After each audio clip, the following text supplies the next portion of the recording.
தென்காசி குற்றால அருவிகளில் வெள்ளப்பெருக்கை கண்டறிய நவீன சென்சார் கருவி பொருத்துவது குறித்து ஆய்வு செய்யப்பட உள்ளது. சென்னை அண்ணா பல்கலைக்கழக பேராசிரியர்கள் குழு குற்றால அருவியின் மேல் உள்ள வனப்பகுதியில் ஆய்வு நடத்தப்பட உள்ளது. மேலறிய விவரங்களை நமது செய்தியாளர் தேவராஜனிடம் கேட்கலாம். தேவராஜன், விவரம் என்ன?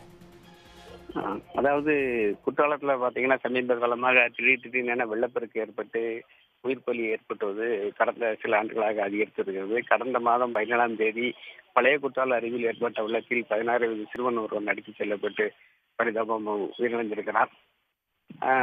பண்டைய காலங்களில் என்றால் பெருமழை பெய்த போது வெள்ளம் வருவதை முன்கூட்டியே கணித்து பாதுகாப்பு பணியில் ஈடுபடுத்தப்படுவார்கள். ஆனால் தற்போது எப்போது வெள்ளப்பெருக்கு ஏற்படுகிறது என்று யாராலும் கணிக்க முடியாததால் தான் இது போன்ற சேதங்கள் ஏற்படுகிறது.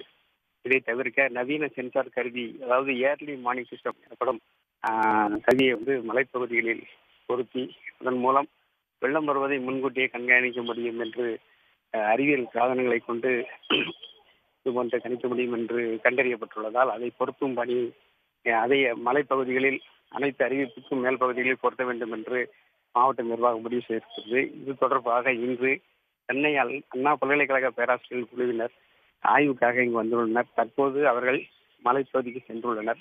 எந்தெந்த இடங்களில் இந்த கருவியை பொருத்தலாம், எவ்வளவு தூரத்தில் அதை நிர்மாணித்து அதிலிருந்து வரும் சமிக்கைகளை மூலம் எவ்வாறு வெள்ள அபாயத்தை முன்கூட்டியே கணிக்க முடியும் என்பது குறித்த ஆய்வுகள் இன்று நடக்க இருக்கிறது. தற்போது அவர்கள் ஆய்வுக்கு சென்று வந்த பின்னரே என்னென்ன நடவடிக்கைகள் மேற்கொள்ள இருக்கிறார்கள் என்பது தெரிய வரும். உடனுக்குடன் செய்திகளை தெரிந்து கொள்ள சன் நியூஸ் பெல் ஐகானை கிளிக் பண்ணுங்க.